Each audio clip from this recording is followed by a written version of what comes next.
본 영상은 투자 판단 참고용이며 실제 투자 손실에 대해 본 채널은 책임지지 않습니다. 반갑습니다. 주식으로 세상 이야기입니다. 우리가 투자를 할 때 보통 뭘 보나요? 재무제표, 차트, 산업 리포트 다들 열심히 보시죠? 근데요, 그 모든 숫자 밑에 사실은 모든 걸 결정하는 거대한 힘이 있다는 걸 대부분 놓칩니다. 바로 지리, 땅의 힘입니다. 에이, 무슨 고리타분한 지리 시간이냐고요? 아니요. 이건 여러분 계좌의 수익률을 결정짓는 가장 날카로운 변수에 대한 이야기입니다. 제 20년 퀀트 경험을 바탕으로 투자의 새로운 지도를 한번 그려보겠습니다. 시작부터 좀 뜬금없는 질문이죠. 1823년에 나온 미국 외교 정책이 2년 뒤 우리 배터리 주가랑 무슨 상관이냐? 이게 말이 되나 싶으실 겁니다. 바로 이 지점에서 시장의 돈의 흐름을 읽는 사람과 그렇지 못한 사람이 갈립니다. 이 질문에 대한 답을 찾아가는 과정이 오늘 우리가 함께할 여정의 핵심이고요. 제 이야기 끝까지 한번 들어보시면 이 질문이 왜 여러분 포트폴리오에 생존과 직결되는지 아주 명확하게 이해하게 되실 겁니다. 자, 그럼 본격적으로 들어가 보죠. 팀 마샬이라는 저널리스트가 지리의 힘이라는 책에서 이런 말을 했습니다. 지리는 감옥이다. 이게 무슨 말이냐면 아무리 뛰어난 지도자라도 산맥을 넘기거나 바다를 메울 순 없잖아요. 그 땅이 가진 물리적인 현실이 국가의 선택지를 제한하고 결국 운명을 결정한다는 겁니다. 제 20년 경험상 월가에서 똑똑하다는 친구들이 가장 많이 놓치는 변수가 바로 이거였습니다. 첫 번째 케이스, 러시아입니다. 러시아의 수백 년 역사를 딱 두 단어로 요약하면 강박입니다. 두 가지에 대한 강박이죠. 첫째, 서쪽에 있는 북유럽 평원. 여긴 폴란드에서 우랄 산맥까지 그냥 뻥 뚫린 평지예요. 나폴레옹도 히틀러도 다 이 길로 쳐들어왔죠. 수도 모스크바가 항상 위험에 노출된 구조입니다. 둘째, 1년 내내 얼지 않는 항구, 부동항이 없다는 거. 전 세계로 힘을 뽑고 싶은데 발이 꽁꽁 묶여있는 셈이죠. 자, 이 표를 한번 뜯어볼까요? 이 두 가지 지리적 족쇄가 러시아의 모든 걸 설명합니다. 첫째 줄, 북유럽 평원이 뻥 뚫려 있으니 그 앞에 우크라이나나 벨라루스 같은 완충지대, 일종의 방패막이를 두려는 겁니다. 지금 우크라이나 전쟁의 진짜 뿌리가 바로 여기 있는 거죠. 두 번째 줄, 부동항이 없으니까 어떻게든 따뜻한 바다로 나가려고 흑해의 크림반도를 먹어버리고 북극 항로를 개척하는 겁니다. 이건 푸틴 개인의 성격 문제가 아니라 수백 년 된 러시아의 숙제를 풀려는 처절한 몸부림인 거죠. 그리고 그 결과가 지금 전 세계 에너지, 곡물 가격을 뒤흔들고 있고요. 자, 이번엔 중국으로 가보죠. 중국의 최우선 과제는 러시아와는 좀 다릅니다. 일단 광활한 내륙 국경부터 안정시켜야 합니다.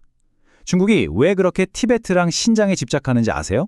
티베트는 히말라야라는 거대한 성벽이자 아시아의 모든 강에 시작되는 물의 요새입니다. 신장은 외부 세력이 들어오는 걸 막는 거대한 방화벽이고요. 일단 이렇게 집안 단속부터 완벽하게 끝내야 비로소 태평양이라는 더 큰 무대로 나갈 수 있다는 계산입니다. 중국이 그토록 바다로 나가고 싶어하는 진짜 이유, 바로 이 말라카 딜레마 때문입니다. 중국이 수입하는 에너지의 80% 이상이 말라카 해협이라는 아주 좁은 바닷길을 통과하는데요. 문제는 이 길의 실질적인 통제권을 미 해군이 쥐고 있다는 겁니다. 미국이 마음만 먹으면 중국 경제의 숨통, 이 수도꼭지를 그냥 잠가버릴 수 있는 상황인 거죠. 이건 중국 입장에선 그야말로 실존적인 위협입니다. 남중국해에 인공섬을 만들고 항공모함을 띄우는 그 모든 행동의 뿌리엔 바로 이 지독한 불안감이 깔려있는 겁니다. 자, 그럼 이 모든 걸 가진 나라는 어떨까요? 바로 미국입니다. 러시아나 중국에 비하면 미국은 지정학적으로 정말 사기캐 수준의 축복을 받았습니다. 동쪽과 서쪽의 대서양, 태평양이라는 거대한 해자가 있고요. 북쪽 캐나다, 남쪽 멕시코는 군사적 위협이 전혀 안 되죠. 그리고 결정적으로 국토 중앙을 흐르는 미시시피 강은 그 어떤 나라와도 비교할 수 없는 최고의 물류 시스템을 공짜로 제공합니다. 외부 위협 없이 안에서 불을 쌓기에 완벽한 말 그대로 지정학적 명당을 차지한 셈입니다. 이 완벽한 조건이 그냥 주어준 게 아닙니다. 미국은 아주 체계적으로 이걸 활용했죠. 표를 보세요. 1803년 루이지애나를 사들여서 미시시피 강을 장악하고 자기 집안을 안정시킵니다.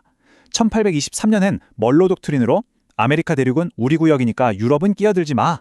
라고 선언하면서 동네 짱이 되죠. 그리고 2차 대전 이후엔 이 안전한 집을 바탕으로 전 세계 바다의 주요 길목을 통제하는 해군 기지를 쫙 깔아버립니다. 사실상 전 세계에 바다 길세를 받는 건물주가 된 거죠. 이게 바로 달러 패권의 본질입니다. 자, 여기까지가 강대국들의 큰 그림입니다. 그럼 여기서 잠시 숨을 고르죠. 그래서 이 러시아, 중국, 미국 얘기가 도대체 내 삼성전자 주식이랑 무슨 상관이냐? 이제부터가 진짜 중요한 이야기입니다. 이 거대한 지도가 여러분의 포트폴리오와 만나는 지점, 바로 K 반도체와 배터리의 급소를 들여다볼 시간입니다. 이 숫자 80% 그냥 머릿속에 각인해 두십시오. 우리가 중동에서 사오는 원유, 네덜란드에서 들여오는 반도체 장비, 그리고 우리가 만들어서 파는 자동차와 배터리까지 우리나라가 먹고 사는 핵심 물동량의 80%가 바로 조금 전 중국의 숨통이라고 말씀드린 그 남중국해를 지나갑니다. 다시 말해 우리 경제의 목줄이 사실상 세계에서 가장 위험한 분쟁 지역 중 하나에 쥐어져 있다는 뜻입니다. 자, 상상해보세요. 남중국해에 빨간불이 켜졌다. 그럼 어떻게 될까요? HMM 같은 해운사 주가는 운임보다 전쟁 위험 보험료가 폭등하면서 먼저 반응할 겁니다. 삼성전자나 하이닉스는요. 네덜란드 ASML 장비가 바다 위에서 그냥 발이 묶이는 겁니다. 라인이 멈추는 거죠. SK이노베이션이나 S오일은 중동에서 오는 원유가 끊길 수 있고요. 현대차는요. 잘 만든 차를 실어보낼 배가 없습니다. 이게 그냥 막연한 리스크가 아니라 여러분 계좌에 있는 종목을 직접 타격하는 구체적인 위협이라는 겁니다.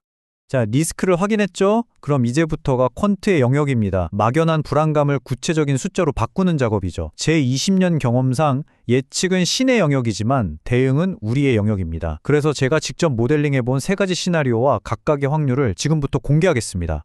결론부터 말씀드리면 앞으로 2년 동안 상황이 좋아질 확률보다 나빠질 확률이 4배나 높습니다. 제 모델은 이렇게 말하고 있어요.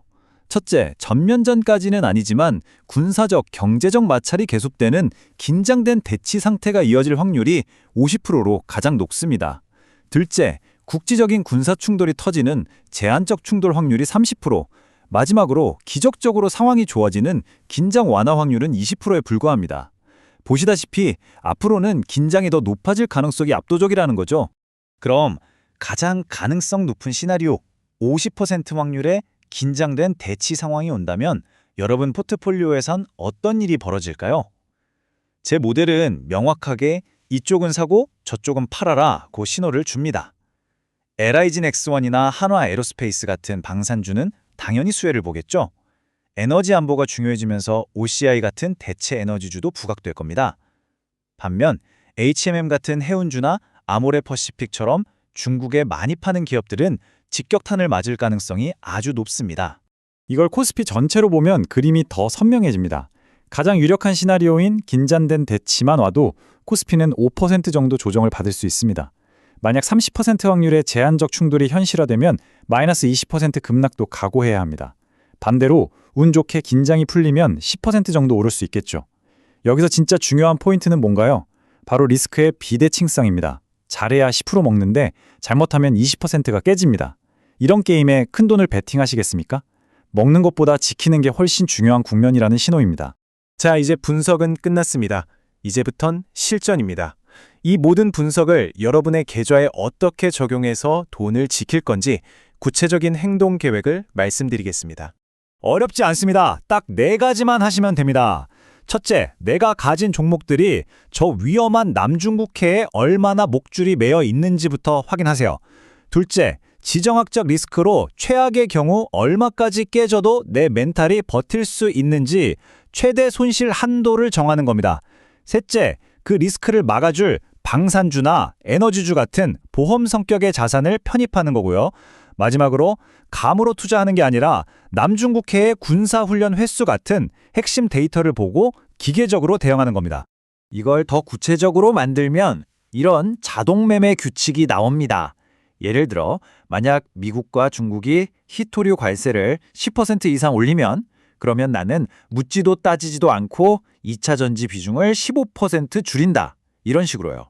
또 만약 러시아 쪽 북극 항로 물동량이 15% 이상 늘어나면 그러면 LNG선 만드는 조선주 비중을 5% 늘린다. 이런 규칙이 왜 중요할까요? 시장이 급락할 때 여러분의 심장이 아니라 이 규칙이 대신 판단하게 만들기 때문입니다. 공포에 파는 게 아니라 원칙에 따라 움직이게 되는 거죠.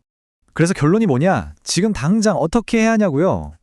제 최종 스탠스는 이겁니다. 한국의 핵심 성장 동력인 반도체, 2차 전지 같은 기술주를 버릴 필요는 없습니다. 장기 성장성은 여전하니까요. 다만 그냥 마음 편히 들고만 있으면 안 되는 시기입니다. 반드시 보험을 들어두어야 합니다. 그 보험이 바로 포트폴리오의 일정 부분을 방산주나 에너지주 같은 자산으로 채워두는 해지 전략인 거고요. 제가 20년간 이 시장에서 살아남으면서 얻은 단 하나의 진리가 있습니다. 시장은 예측하는 사람이 이기는 곳이 아니라 결국 살아남는 사람이 이기는 곳이라는 겁니다. 똑똑한 분석보다 더 중요한 건 어떤 상황이 닥쳐도 내 계좌를 지켜내는 생존 능력입니다. 오늘 우리가 이야기한 지정학적 리스크는 바로 이 생존의 중요성을 다시 한번 일깨워주고 있습니다. 오늘 제 분석으로 여러분의 투자 지도는 업데이트됐습니다. 이제 선택하셔야 합니다. 이 새로운 지도를 들고 다가오는 리스크라는 파도를 능동적으로 항해하는 전략가가 되시겠습니까? 아니면 낡은 지도에 갇힌 채 지리의 죄수가 되시겠습니까? 선택은 여러분의 몫입니다. 이 인사이트가 도움이 되셨다면 구독과 좋아요, 알림 설정으로 여러분의 생존 전략을 완성해 주십시오. 다음 영상에서 더 날카로운 분석으로 찾아뵙겠습니다. 이상 주식으로 세상 이야기였습니다.